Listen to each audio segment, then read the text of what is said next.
up, guys? It's the Moving Junk Guy podcast, Instagram, Facebook, YouTube. We're back again. I let you know last time, guys.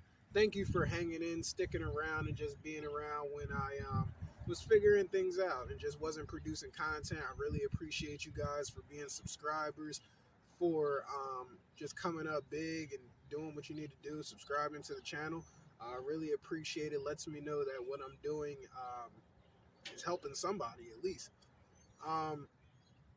So sorry I'm in this attire, not in my normal moving junk guy attire.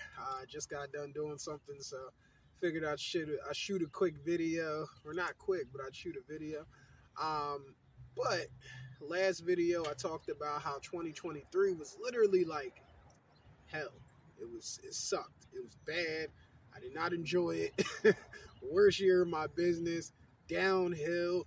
But what I'll say is that adversity builds character, and I can say I built a lot of character last year. I like the title last year for my whole entire life, expensive lessons, because that's all it was. Every single lesson I learned cost me some type of dollar, or some type of piece, and that's just me making light of it because I made it through. I made it out on the other side. I'm still working my way through certain things, but I experienced a lot of growth. I learned from the mistakes that I made last year, especially the financial mistakes I learned in my business. And as I said, I'll just be creating a few videos, just detailing 7 things that I learned last year. This first video is going to be made up of 3 of those things. And the first one's going to be just financial irresponsibility. Last year I bought a truck, or at the tail end of 2022, so going into 2023, I bought a truck. Very emotional decision. I was like, yo, I'm ready to grow. How many people have been there before? It's just like you're putting the cart before the proverbial horse, and you're also making decisions and not really looking at the full financial picture. And I bought a truck, straight out cash, piece of crap truck, and I put all this money into it to the sum. I'll give complete numbers. I'll break it down because I said I'm going to be real transparent. I'll break it down for you guys. So I found it on Facebook Marketplace. I think I sent my mechanic out there. They wanted 6 G's for it, $6 grand for that truck. It was a 2002 Isuzu NQR 24-foot box truck, I believe it was. And he kind of gave me the go-ahead. He said that there were some issues with it that needed to be taken care of. But I was like, oh, I'm getting a steal, because we ended up putting in a bid for $5,000, got it for that. So it was just like, all right, I'm already buying it under market, and bang, let me just make a come up. And big mistake. My wife advised against it, but in my mind, I'm just like, hey, I'm gonna do what I do. I'm gonna make this decision because I'm the boss, and I'm gonna make this decision. I'm gonna live with it. And at the time, it seemed like a great decision. Hindsight of 2020, we all know that. But bought this truck for $5,000, and I gotta tell you, from the day that I bought it, I probably put in, I got actual receipts. I put in close to 40 grand into this truck in repairs, just all types of other stuff. And it made me more than that, but that wasn't the principle of it. The principle of it was that I ended up losing money on it in the long run, because at a time in my business where I was really struggling, I couldn't afford to pay for the repairs, so I couldn't use it anyway. So I had a truck that was sitting there, being not used, that was costing me money in insurance, and I just wasn't able to do anything with it. And It's a bad decision. Bad decision in the long term. Bad decision right there in the moment. And I had to hear that I told you so from my wife. But ultimately ended up selling the truck, getting rid of it, knocking it off my plate, and just starting over with the one truck I still have. So that was one of the financial mistakes that I made. Just in the interest of keeping this video a little short, I'm only going to name two of the biggest financial mistakes. That was one of them. That was about 40 G's worth of mistakes. And just to summarize for that, for all you new junkers out there, and even you old junkers, and movers, and shakers, and people in business, it's like, if something seems too good to be true, trust your gut, go with your instincts. And one thing that I used to justify my purchase was, oh, everything you got to pay to make money. Like, you have to spend to make money, like, and you're going to get an ROI on this if you spend it. However, that's not always the case. I was fortunate that I didn't have to take any loans to get this truck, because then I would have really been down bad. I just paid it out cash. But like I said, my lesson from that is, don't make emotional decisions, especially when it revolves around your financial well-being of your company. You have to think long-term. I didn't think long-term when I made that decision. I just thought about right then and there, business looked good. I never, in my mind, I never pictured a day where I would be so slow. But yeah, so we hit that point, and we sold the truck, and we're in a better financial position than we were at that point. Am I still at the greatest financial position? I'm way better off, but I'm still looking to do better. Next lesson, financial-wise. Don't take out loans, and don't get credit lines and credit cards if you can't afford to pay them back. That's one mistake that I made last year. At the time, my business was popping. Like, I was getting it, moving and shaking, and I'm just feeling myself. And what I did was, a company reached out to me and offered me a line of credit. I think it was for $10,000. Cool, $10,000. I'm like, I got that in the back pocket. I'm telling myself I'm not even going to use it, but it's cool to just have, kind of in the tuck, just in case I need it.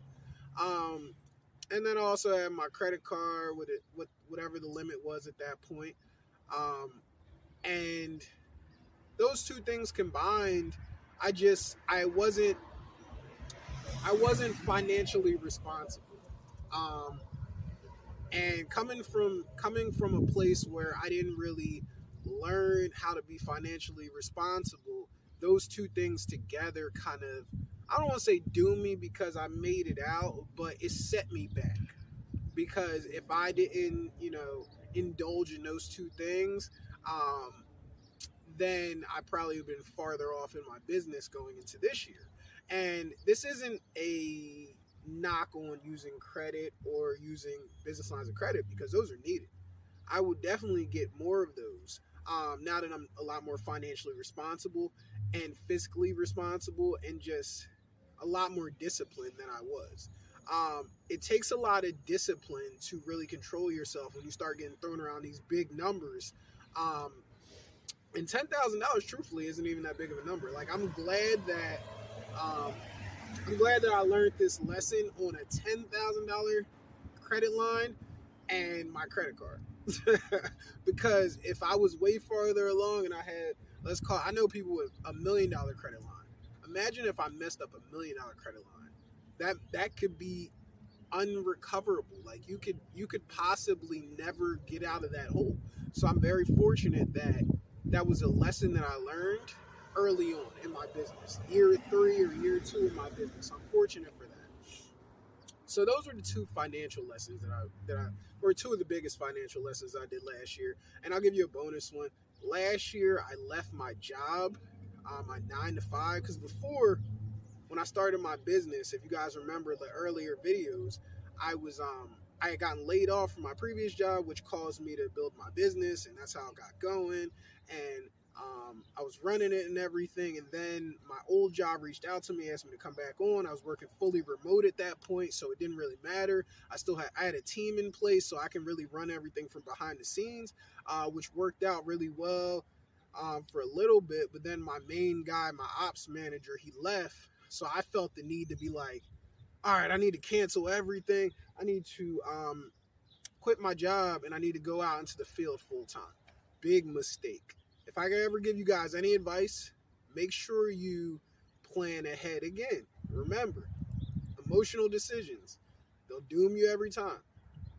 That was a big emotional decision. Left a great paying job, remote, very flexible, not a lot of workload, to go out into the field. And during the summer this happened. So, in my mind, I'm like, I can't let my business fail. I can't let my business fail. And what I didn't think about was that, okay, summer is busy, but then you got fall, winter, and all that. And although I did survive, it put a lot of financial stress on my family. And I didn't think about them when I made that decision. I just said, this is what I'm doing. And that's what I told my wife. And that's what I told my children. And they just kind of had to rock with it. That's never okay. It's never okay. I'll never make that type of decision again without consulting my wife and just making her a part of that decision, because it affects everybody. So that's the financial aspect of this, of those big mistakes last year. And then the next one was arrogance and poor leadership. Year 1 and 2, I give myself a break and an excuse because I only had at the most 3 employees. And I never led. I never was a manager. I never ran a business. So I was learning everything on the fly. And when it was just me and another guy out there in the field, we were close. And at one point, I had to create a boundary from employee to leader, employee to boss, employee to owner, or whatever. Because he popped fly with me at one time, so I had to nip that in the bud. But that was really the only time I really had to exhibit any type of leadership, because I had him out there as the ops manager. So I didn't really have to lead the guys. If they did something wrong, then I would reprimand them. But that was about it for my leadership. And then as far as my arrogance, I just felt like I was the man. I thought I was the guy. Thought that I was untouchable. Thought that, this business is going. I can never go down. I'll have this business forever. Da-da-da-da-da. And again, piggybacking off of the financial example, I learned that lesson real quick. Again, I'm a believer, and I felt like God was trying to let me know, this ain't all you. You gotta humble yourself. You gotta make your head a little smaller, because you got a big head right now.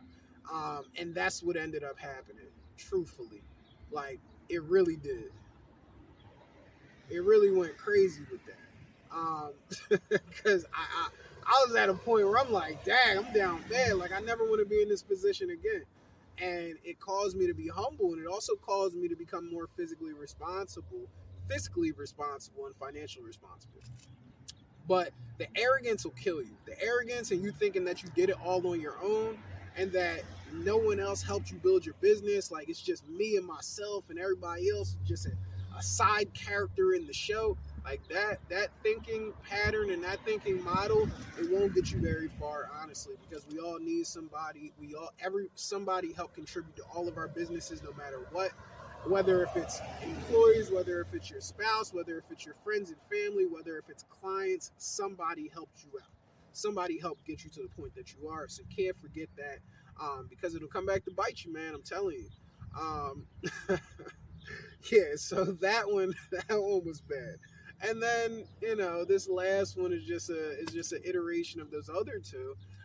Emotional decisions, whether if it's making emotional decisions financially, and buying things that I wasn't prepared to pay for, or I didn't really project that far into the future, about what that would look like when I owned it fully, or when business is slow, and what am I gonna do? Like, one thing that I read before in a book, which I'm forgetting the name of it, but they were like, you should never leave your job until you can survive off of your business income on your worst month. I don't know about you guys, but I'll be transparent, secret.